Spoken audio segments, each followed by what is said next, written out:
Spider-Man ain't Superman. Aunt May said it herself in Tobey Maguire's first Spider-Man outing. You do too much. You're not Superman, you know? Well, we definitely noticed, and maybe that's a good thing.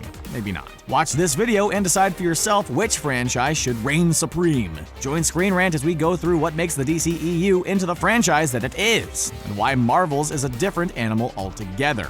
And while we're at it, click on the subscribe button and hit that bell to join our notification squad. You have no idea what you're dealing with. Shakespeare in the Park?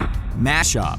In the lead up to The Avengers, between the release of the first Iron Man and the 2012 film, Marvel took its sweet time. A crossover of this caliber had not really been attempted before, and Marvel Studios wanted to make sure each major Avenger had a rightful introduction into the standalone films. Cut 2. Batman v Superman. Although we received a new intro to Superman in Man of Steel, Warner Brothers wanted to jump in on the mashup game and set up the other members of the Justice League right away. Sure, it was motivated by box office potential, but perhaps they were also aware that the audience had already seen a Superman origin and had recently sat through Christopher Nolan's Batman trilogy. DC fans were ready to see storylines that paired their favorite characters together in team-ups they'd only seen on comic book pages. And while they might have put the cart before the horse by throwing cameos from The Flash, Aquaman, and Cyborg without giving us a 2-hour installment for each individual, at least we didn't have to wait too long to see them in action.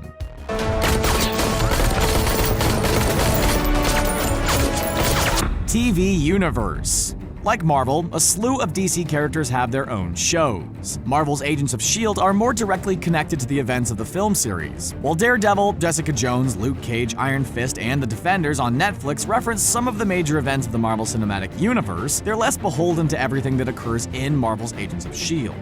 For DC, the shows are entirely disconnected, and Arrow, The Flash, and Supergirl live in an entirely different universe than the DCEU's Justice League. We're able to see two entirely different approaches to comic book adaptations at the same time. And while there hasn't been a separate Superman spin-off just yet on the small screen, it would be if Supergirl's Tyler Hoechlin takes the character into its own series. He gives such a different take on the character from Henry Cavill, and it would be great to see where Hoechlin would take Kal-El if given more storylines to explore. And hey, maybe the TV and movie universes could collide in some kind of Crisis on Infinite Earths type of adaptation.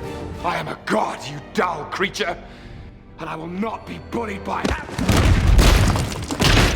Settling the scores. Outside of the Guardians and Avengers themes, the scores for Marvel films are less memorable. Maybe that comes from the fact that Alan Silvestri is just a masterful composer who can do no wrong. The man behind the music for the Avengers and Captain America also scored Back to the Future after all. However, he can't score everything, and as a result, much of the other superheroes in Marvel's canon don't have as recognizable a theme song. On the contrary, Hans Zimmer and Rupert Gregson-Williams have created simple, straightforward, and iconic themes for Superman and Wonder Woman respectively. Zimmer's score for Man of Steel was incredibly similar to the Nolan Batman's dressed-down score, which seems to somehow convey everything we needed to know and feel about the Dark Knight's character in 2 notes. His Man of Steel score is similarly understated, but still upbeat and in keeping with the character. It's not as memorable as John Williams' Superman March, but it's not trying to be either.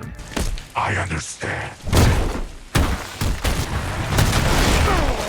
Embracing the darkness. Perhaps the biggest difference between the two franchises is the fact that DC is not afraid to go dark. While Superman and Batman obviously had contrasting colors, the tones can vary between muted hues and bright saturated settings. Marvel's Guardians of the Galaxy has an incredibly diverse set of colors it's working with when showing the various civilizations of far-reaching planets. Other than that, though, their movies' color schemes are just generally comic booky. DC, on the other hand, literally embraces its darkness, especially for Batman. And beyond the look of the DCEU's film, it's not afraid to make drastic decisions. There's even been some talk of potential R-rated movies planned for the future of the series. Sure, there are Marvel characters in Logan and Deadpool, but those films are produced by 20th Century Fox, not Marvel. But regardless, Warner Brothers has likely taken note of those film successes and will no doubt consider making more adult films. An R-rated Batman flick would be insane. Do you really think that...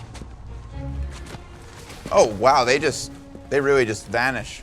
The franchise ahead. Marvel stories are all mapped out to a complex degree. Like, there's probably 20 years of storylines they're already plotting out. How Phase 24 will unfold is anyone's guess, but the latest phase leading up to the fourth Avengers movie has been so explosive and unpredictable, it's obvious that the order and interconnectivity of each movie leading up to this point has been carefully planned years in advance. In the DCEU, on the other hand, anything could happen. Part of that is due to the fact that DC Comics and Warner Brothers are separate entities, and the movie studio may be more concerned with the bankability of each character in the moment rather than long-term storytelling opportunities. But it also means that the movies will follow less familiar story beats than the ones we see in, say, Marvel's many origin stories. And expect things to get really crazy if we see a Flashpoint adaptation that totally rearranges all of the events in the franchise.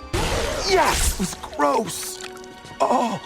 Masterminds behind the scenes. Sure, Marvel has the Russo brothers, but they've lost James Gunn. There's much debate over whether Disney should have dropped Gunn in the first place, but his creative power made the Guardians from no-names to superstars in the minds of the viewing public. DC, on the other hand, has Patty Jenkins and Joss Whedon. As part of their story group, Jeff Johns has gotten involved, which will help the franchise find a more even footing. It's also likely that he'll even take on a more active role in the DCEU, which is a fantastic promise for the quality of the Justice League films going forward. As of June 2018, it was reported that Johns was stepping down as DC Comics' chief creative officer so he could focus exclusively on developing films with Warner Bros. And work more directly on future movies about each of the members of the Justice League. The lighter feels seen in the Aquaman and Shazam trailers might be a preview of the tone we can expect from a DCEU with more of Johns' influence.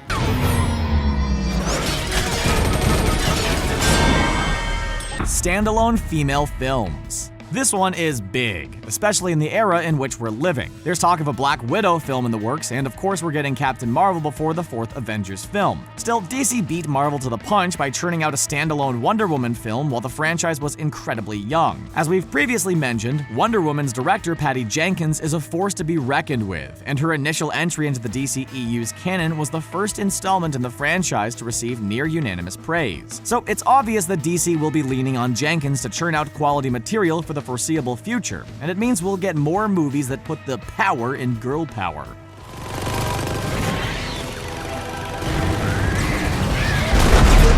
Cinematic action. The choreography of the action scenes in the Marvel Cinematic Universe are acrobatic in scope and complex in their construction. Multiple characters are able to use their powers in creative ways, and the cinematography follows the action so that it feels like we're right with the Avengers in their battle against Thanos. It feels like we're inside the pages of a comic book brought to life. By that same token, the DCEU places full emphasis on the brutality at play. While they haven't yet fully nailed the dynamics of a team-up battle in a way that Marvel has with, say, the airport fight in Civil War, there's something poetic about the constant pounding that Batman and Superman give each other in Dawn of Justice, or the knockdown, drag-out fights we see against Steppenwolf in Justice League. Superman's skirmishes with Zod in Man of Steel were criticized at the time for their lack of regard when half of Metropolis was knocked over, but DC managed to convey the critics' sentiments through Batman's point of view, making Superman's God complex into a character flaw to be explored in the follow-up films. He's hungry. He's found us. And he's coming!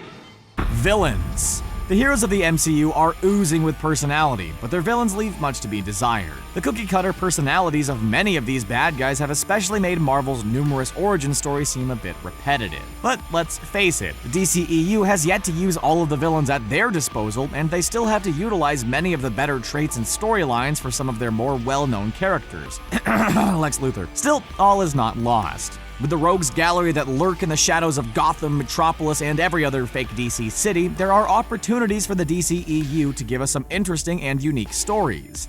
So your genius move is dying. You really are out of your mind.